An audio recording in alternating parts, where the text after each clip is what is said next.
Assalamualaikum warahmatullahi wabarakatuh. Annyeonghaseyo, privyet, ahlan wa sahlan, welcome, selamat datang di podcast potret keseharian Yudi Pramuko, tukang donat dari Parung, YouTuber tertua di semesta.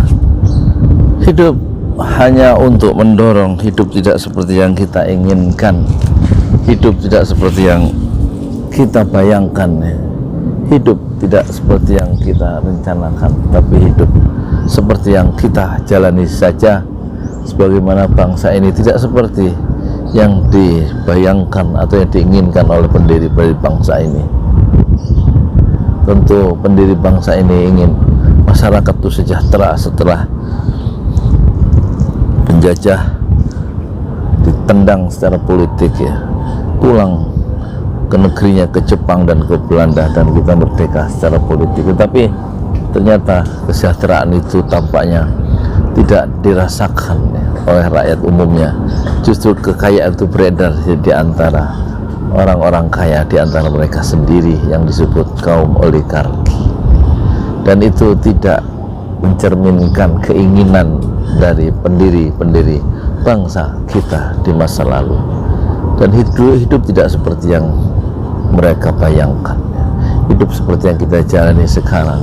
Dan kita juga menyaksikan sekarang betapa tokoh-tokoh publik sering melakukan tindakan-tindakan yang kontroversial, yang membuat onar di media sosial. Contoh ucapan-ucapan yang sangat kontroversial dari Jenderal Dudung Abdurrahman. Pertama, dulu dia pernah mengatakan semua agama itu benar di mata Tuhan yang Maha Esa. Loh, buat saya seorang muslim, yang paling benar itu Islam menurut pandangan orang Islam, yang lain salah, iya kan? Menurut orang non-muslim, agama yang paling benar itu yang menurut mereka, Islam salah di mata mereka. Jadi itu menunjukkan Islam itu atau agama itu tidak benar. Semua ada yang salah, ada yang benar, tergantung keyakinan masing-masing. Dalam Al-Quran, innad dina indallahil Islam, innad dina, sungguhnya Islam itu, sungguhnya din, jalan hidup, agama di sisi Allah adalah al-Islam, bukan yang lain. Jadi ucapan Pak Dudung Abdurrahman itu sangat kontroversial dilihat dari perspektif pemahaman keagamaan mayoritas umat Islam. Yang kedua, ucapan lagi yang kontroversial, jangan belajar agama terlalu mendalam, jangan fanatik, nanti justru bisa menjadi memiliki pemahaman yang sesat. Ini saya baca di online jangan memahami agama yang secara mendalam, padahal justru yang kita inginkan, yang diinginkan oleh para pendidik, bagaimana anak didik itu memiliki pemahaman agama yang mendalam, dan salah satu caranya adalah menguasai bahasa Arab, karena sumber Islam adalah dua, yaitu Al-Quran dan bahasa Arab, dan bahasa Arab. Oleh karena itu untuk mencapai pemahaman yang mendalam, penguasaan bahasa Arab, nahwu, shorof itu adalah kondisio sine qua non, artinya syarat mutlak. Penguasaan bahasa Arab itu adalah syarat mutlak bagi memahami agama Islam. Tanpa bahasa Arab tidak mungkin bisa memahami agama Islam yang halus-halus itu. Sementara Pak Dudung semacam memiliki, dalam tanda petik kecurigaan atau ketidaksimpatian terhadap bahasa Arab. Itu tampak dari ungkapan waktu dia diwawancari oleh Deddy Corbuzier. Kata Pak Dudung, kata Pak Dudung, dia berdoa dalam bahasa Indonesia saja, tidak dalam bahasa Arab, karena tidak dengan bahasa Arab. Kemudian dia menyusul dengan ucapan yang kontroversial, karena Tuhan bukan orang Arab. Ribut lagi, ya, mensifati Tuhan dengan sifat manusia. Ini soal-soal privat begini seharusnya tidak dimunculkan di podcast Deddy Corbuzier. Ucapan Pak Dudung bahwa Tuhan kita bukan orang Arab, maksudnya itu, ucapan itu membuat Deddy Corbuzier tertawa lebar. Dia nggak memberikan respon kecuali tertawa lebar. Mungkin juga mau merespon, dia nggak tahu caranya, ya, karena dia di luar kemampuan dia untuk membahasnya, atau dia memang tahu itu masalah sensitif dan dia tidak mencoba menggali pertanyaan dari ungkapan kontroversial dari Dudung Abdurrahman. Di satu sisi, ucapan Pak Dudung Abdurrahman itu menunjukkan dia betul-betul tidak menguasai bahasa Arab, ya. Karena kalau orang yang memiliki belajar bahasa Arab itu pasti tumbuh rasa cinta bahasa Arab, dan dia berusaha, ya, semaksimal mungkin kalau berdoa itu mengikuti doa Rasulullah dalam bahasa Arab. Justru tidak afdol, tidak merasa lezat, ya, kalau doa tidak mengikuti contoh dari Rasulullah. Misalnya kita mendoakan orang tua, itu lebih indah kalau kita berdoa Rabbi firli, ampunilah aku ya Allah, wali walidaya, dan ampunlah kedua orang tuaku. Rabbi firli wali walidaya warhamhuma kama rabbayani shaghira, dan kasihanilah ya Rabb keduanya sebagaimana mereka mengasihani aku sejak aku kecil. Itu kan doa dari Rasulullah dalam bahasa Arab, itu lebih indah, lebih meresap, ya, di relung hati jiwa bangsa Indonesia kalau kita sedikit memiliki rasa empati atau rasa simpati atau rasa cinta terhadap bahasa Arab. Nah, tampaknya Pak Dudung memiliki satu jarak, ya, jiwanya dengan rasa cinta dalam bahasa Arab itu tidak sedalam, ya, orang-orang seperti Habib Bahar Smith yang begitu kental, ya, bahasa Arabnya, mencintainya, karena dia sadar Islam itu diturunkan dalam bahasa Arab. Sumber utama Islam adalah Al-Quran dalam bahasa Arab, dan sumber yang utama yang Islam adalah hadis-hadis Rasulullah. Juga Rasulullah itu bicara di dalam bahasa Arab, ya. Dan kita sayangkan ucapan yang tidak produktif, ya, dari Pak Dudung Abdurrahman terhadap bahasa Arab, bahasa mayoritas yang dikenal untuk mempelajari Islam di Indonesia.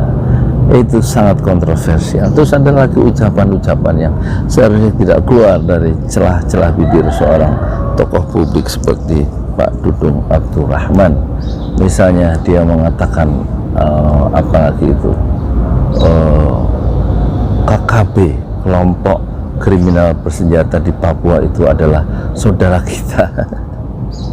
Dan ternyata dibantah, ya, ribut lagi, dibantah oleh Habib Rizik. Tidak, itu tidak saudara, ya kan, membunuh TNI Polisi kok disebut saudara, ribut lagi kan, karena ucapan Pak Dudung Abdurrahman yang tidak hati-hati.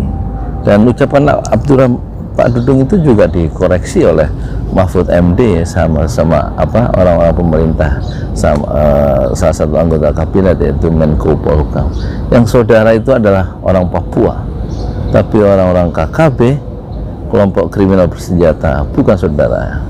Itu adalah musuh negara.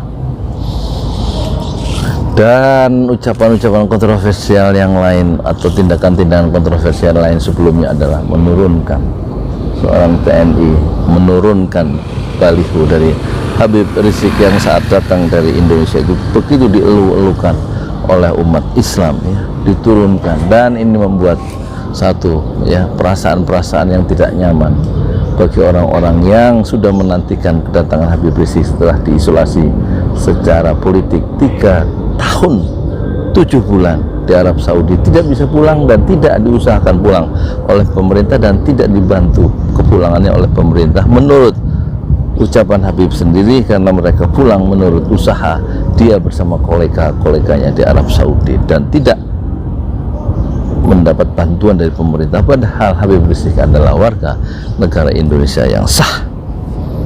Jadi kalau ada kata Habib Rizik di video itu, kalau ada yang mengaku-ngaku kepulangannya ke Indonesia setelah 3,5 tahun itu diisolasi di Arab Saudi, tidak bisa pulang ke Indonesia, kalau kepulangannya sekarang tanggal 10 November 2021 itu karena bantuan pemerintah, itu adalah bohong, kata Habib Rizik Syihab. Jadi kembali, saya kira Man of the Year ya tahun 2021 itu banyak yang tokoh kontroversial ya. Satu Mahfud MD, dan yang kedua Bapak Dudung Abdul Rahman. Jadi kalau dalam majalah Times tahun 2021 ini, Man of Person of the Year adalah Elon Musk, karena dianggap berjasa menciptakan satu alat kendaraan transportasi, yaitu mobil listrik yang ramah lingkungan, dan juga membuat satu roket yang bisa menembus angkasa dan kembali ke bumi dengan mendarat. Roket itu tidak dihancurkan, yang sudah melampaui prestasi NASA, badan resmi Amerika, dan dia menjadi manusia yang paling berjasa tahun 2021 di dunia menurut majalah Time. Tapi di Indonesia kita justru memiliki tokoh-tokoh yang kontraproduktif ya. Ada yang membubarkan ya, kerjanya bukan membangun tapi membubarkan Front Pembela Islam dan membubarkan Hizbut Tahrir Indonesia, dua organisasi yang sangat berjasa bagi kemanusiaan berdasarkan Al-Quran dan As-Sunnah, tapi dibubarkan oleh lintas departemen dan lintas lembaga. Dan menurut Rocky Gerung, kegembiraan Mahfud tahun 2021 adalah karena berhasil membubarkan Front Pembela Islam dan Hizbut Tahrir Indonesia. Dan Mahfud sebagaimana Dudung Abdul Rahman tidak memberikan simpati, tidak memberikan belasungkawa terhadap dibunuhnya oleh polisi Polda Metro Jaya, bukan oknum, oleh polisi, karena mereka bergerak berdasarkan surat perintah resmi untuk melakukan pengejaran dan membunuh 6 orang itu sampai mati, disiksa, dan di media itu viral. Dan di dalam tubuh anak-anak muda yang tidak bersalah, tidak pernah mengkritik pemerintah, tidak pernah mencuri, tidak pernah melakukan kriminal, itu dibunuh dengan cara yang keji dan brutal karena disiksa dulu dalam satu penyiksaan yang panjang dan mengerikan. Itu Mahfud MD dan Dudung Abdul Rahman tidak mengucapkan belasungkawa. Mengapa? Karena keenam anak muda itu bukanlah keluarga mereka. Tapi waktu rumahnya Ibu Mahfud dikepung oleh orang-orang yang pencinta-pencinta Habib Rizik di Madura, dikepung, tidak dilukai tapi dikepung rumahnya, itu Mahfud MD mengatakan perbuatan orang yang ngepung rumah ibunya adalah biadab.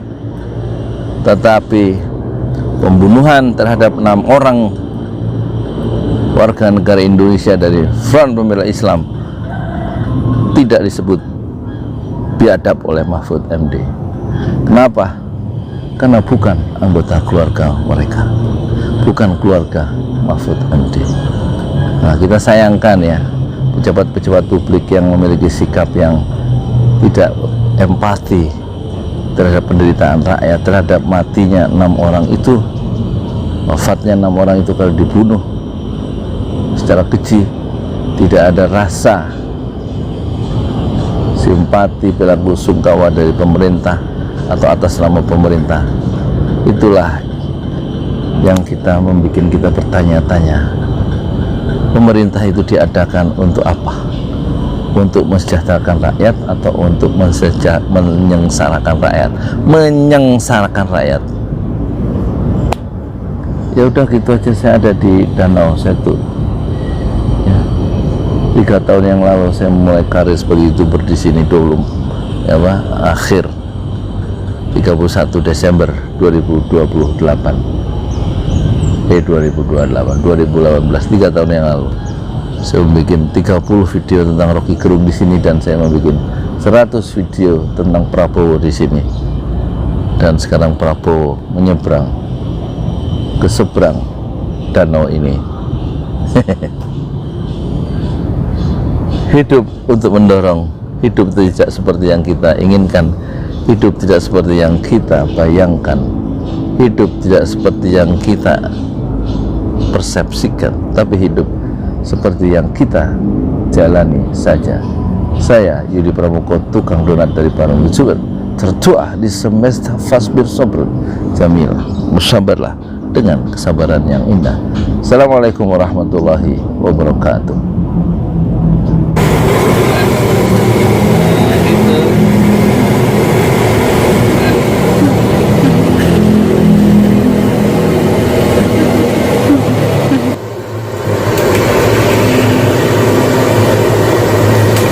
Pencitraan pura-pura capek.